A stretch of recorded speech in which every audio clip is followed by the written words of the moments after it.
Welcome to this module on managing trial funds, agreements, and financial operations. In the previous module, we focused on building a strong trial budget before funding is secured. Here, we move into what happens after the award or contract is in place. Yeah, exactly. By the end of this module, you should be able to do 5 things. First, describe the key operational steps that follow a trial award or executed contract. Second, explain how institutional research accounts, activation documents, and approvals support responsible fund management. Third, identify the main types of research and trial agreements, including data sharing, material transfer, clinical trial, site, and vendor agreements. Fourth, monitor financial performance using practical tools like account maps, cash flow forecasts, monthly reconciliation, and invoice tracking. And fifth, recognize how documentation, reporting schedules, insurance, liability, privacy, and contract terms support compliance and audit readiness. This slide gives us the roadmap for the module. Post-award operations aren't one task. They are a sequence of connected steps. First, the award notice or executed contract is received.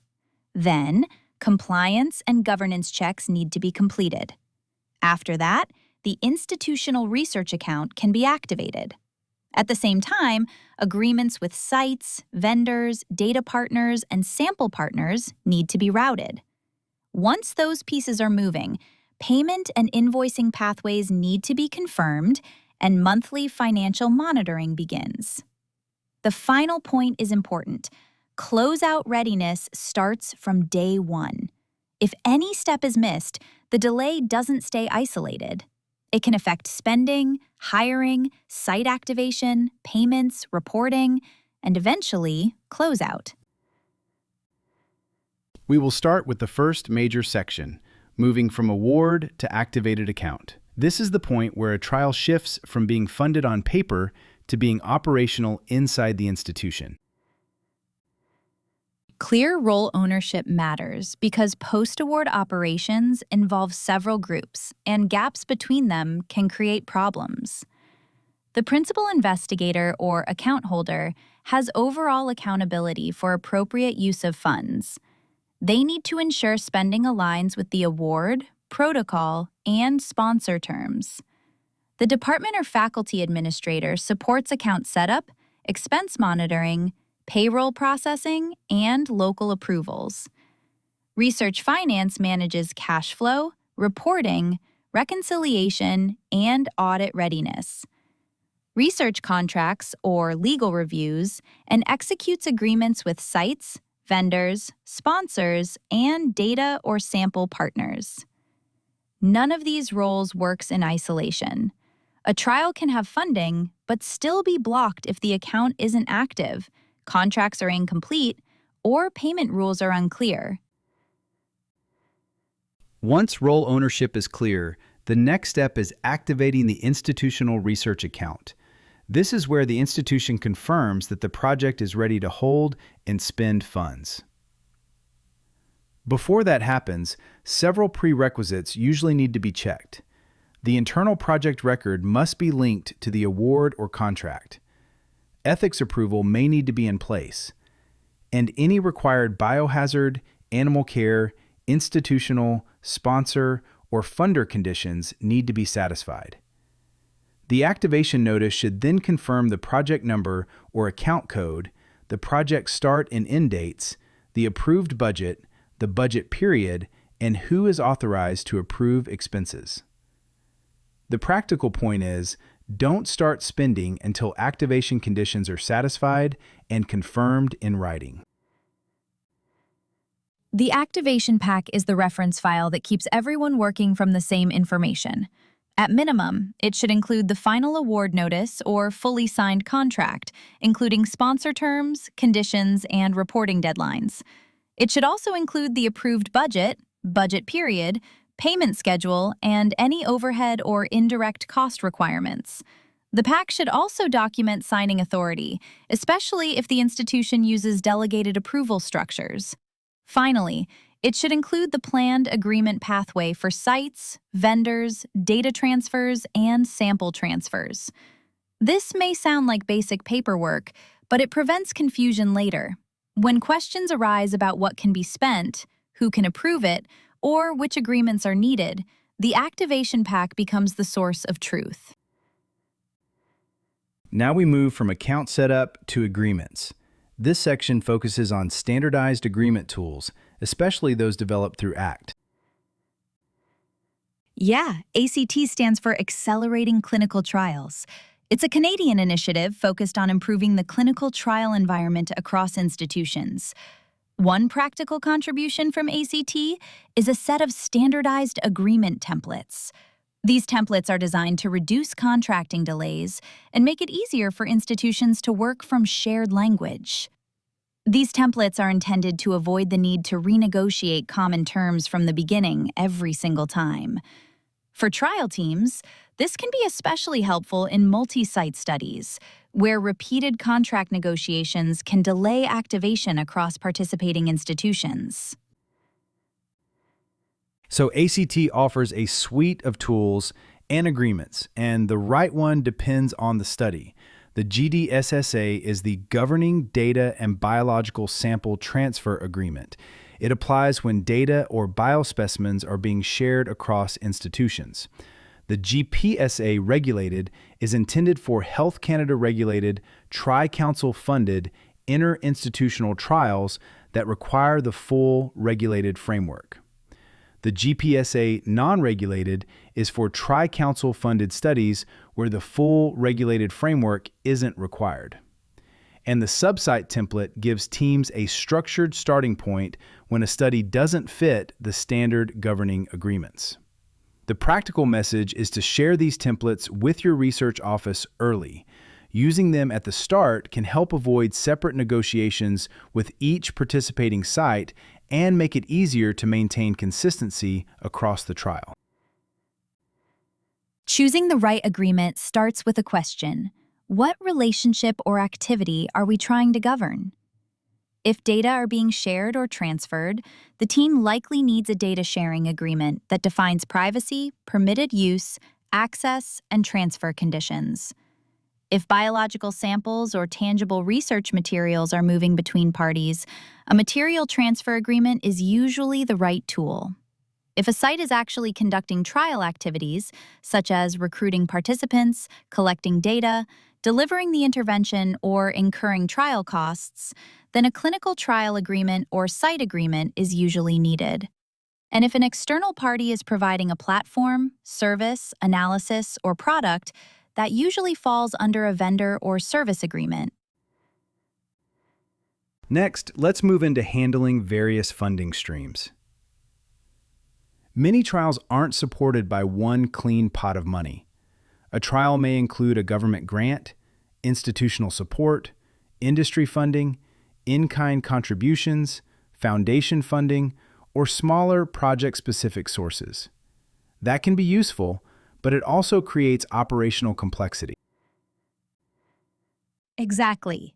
When a trial has multiple funding streams, the first rule is to keep them structurally separate. Different funders may define eligible expenses differently. One funder may allow staff salaries but not equipment. Another may support data access fees but require a specific reporting format. Payment timing, milestones, intellectual property terms, publication rules, and invoicing requirements may also differ. This is why an account map is so useful. At minimum, it should list the funder, the project or activity being supported, the account code, the budget period, the reporting deadline, and the responsible approver. The account map is a compliance tool. It helps the team avoid charging costs to the wrong source and makes reporting much easier later. One common source of confusion is that the project period, budget period, and fiscal year aren't the same thing. The project period is the full authorized time to complete the study. The budget period is the interval used for budget tracking and financial reporting. It may be annual, milestone-based, or tied to a specific funding cycle. The fiscal year is the institution's accounting calendar, which controls accruals, year-end cutoffs, and internal reporting. These timelines often don't align. That mismatch can create problems, especially if invoices are late, funds expire, or expenses fall into the wrong reporting window. As discussed in the previous module, the total award value and cash flow aren't the same thing. Total award value tells you how much funding exists overall. Cash flow tells you when that funding is actually available. This distinction matters because a fully funded trial can still run into a cash shortage if expenses happen before money arrives. Common pressure points include startup staffing before the first payment, site activation costs before reimbursement, software or data access fees due up front, and delayed sponsor payments or milestone disputes. A cash flow map helps the team ask practical questions. When do funds arrive? When are costs incurred? When can invoices be issued? And when are payments expected? This should be mapped at trial start and revisited regularly because cash flow problems are easier to prevent than to repair. Monthly reconciliation is one of the most useful habits in trial financial management. The team should pull monthly financial statements or general ledger reports and compare actual spending against the approved budget, staffing plan, and current protocol. This means checking payroll, procurement, site payments, vendor invoices, encumbrances, and expected revenue. It isn't enough to look only at the remaining balance. A healthy balance can hide missing invoices, delayed payments, or costs that haven't yet hit the account. The most important part is escalation. If there is missing revenue, an unexplained balance, or a possible overspend, raise it early with finance and the PI. Small problems are much easier to fix before they become audit findings or operational crises. Reconciliation looks backward. Forecasting looks forward. Both are needed. Underspending isn't always good news. It may mean sites haven't activated, enrollment is slow, a vendor contract is delayed, or a key staff position is unfilled. Overspending can signal extended timelines, staffing drift, unplanned hires, protocol amendments, or vendor costs that are higher than expected. The point is to understand the reason behind the pattern. This slide also highlights issues that should be flagged early. Unbilled milestones, aging unpaid invoices, expiring funds, negative balances, and contract delays that block spending. These issues can affect recruitment, site relationships, timelines, and the trial's ability to meet its obligations. The payment clause in each agreement is the operational rulebook. Before invoices start arriving, the team should define what counts as a complete invoice. What fields are required? What project code should be referenced? What supporting documentation must be attached? The team also needs to confirm what evidence triggers payment, such as a completed deliverable, enrollment milestone, visit confirmation, data submission, or approved expense backup. Ownership matters here.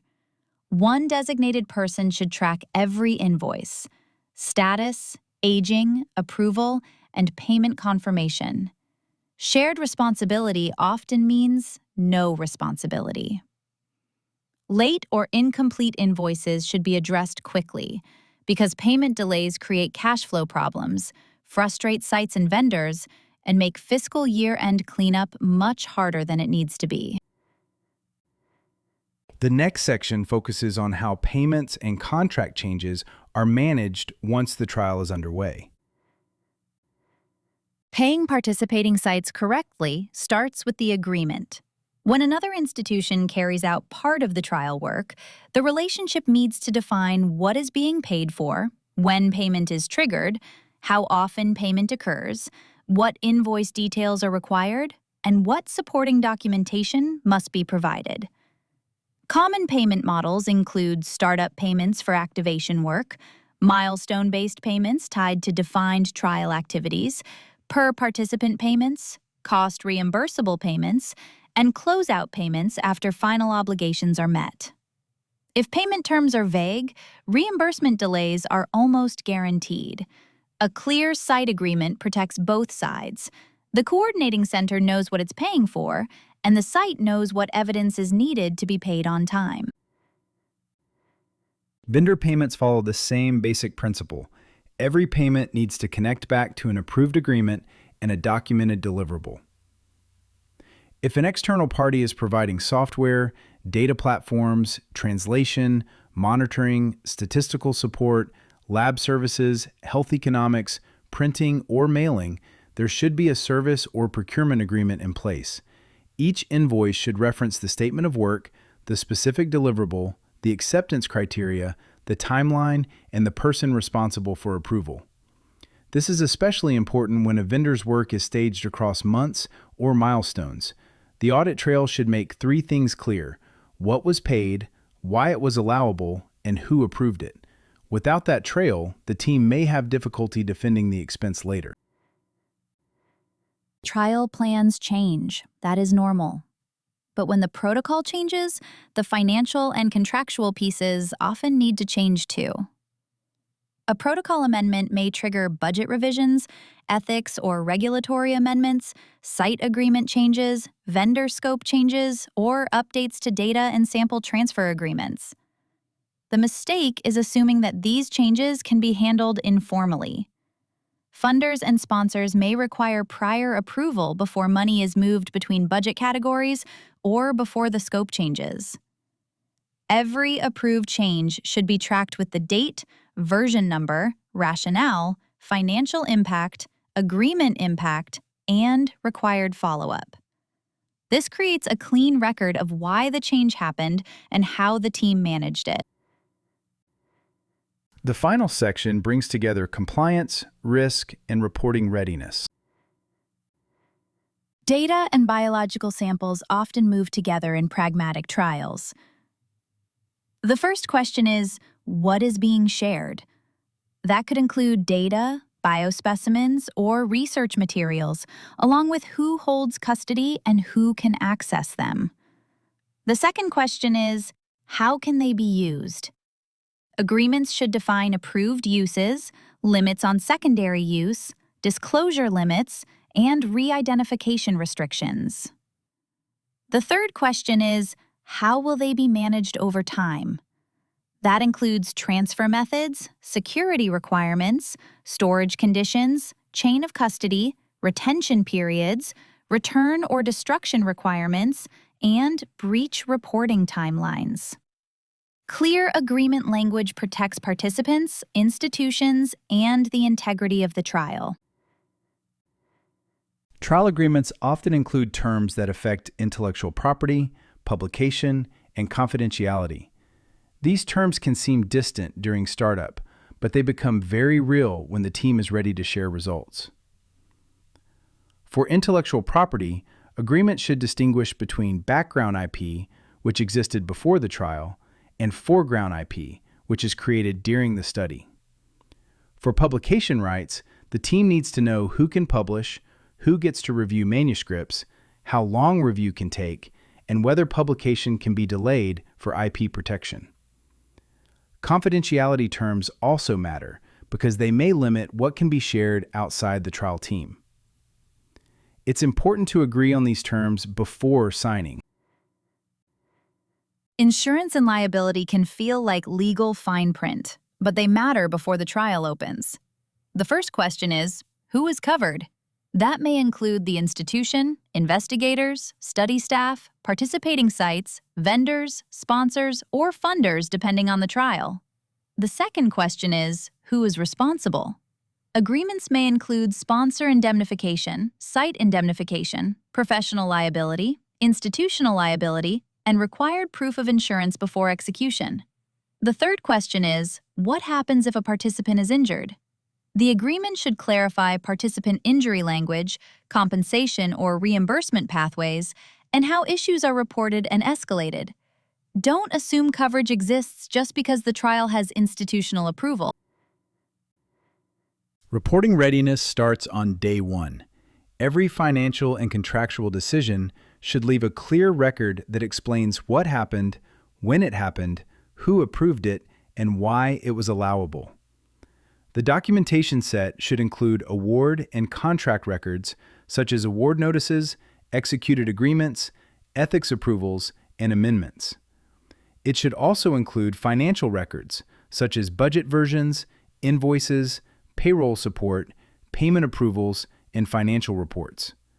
Sponsor correspondence should be retained, especially messages about approvals, changes, reporting expectations, or payment decisions. Finally, the reporting schedule needs to be visible: monthly, quarterly, annual, milestone-based, and final closeout reporting. If documentation is built as the trial runs, reporting becomes manageable. If it's reconstructed at the end, it becomes stressful, incomplete, and risky.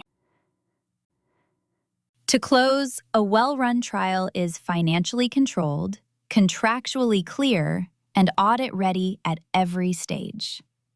First, set up the account, agreement pathways, and payment rules together. These pieces are connected. Second, break down the silos between finance, contracts, and operations, because disconnected workflows create gaps. Third, reconcile monthly and forecast forward. Reconciliation catches problems. Forecasting helps prevent them. Fourth, escalate early. Cash flow gaps, invoicing delays, and compliance risks shouldn't be managed quietly until they become crises. And finally, use standardized agreements, including ACT tools where they fit, but adapt them locally to work within the institutional context. The main message is simple. Post-award management isn't administrative background work. It's what allows the trial to operate responsibly, pay people correctly, and finish cleanly. Thanks for listening.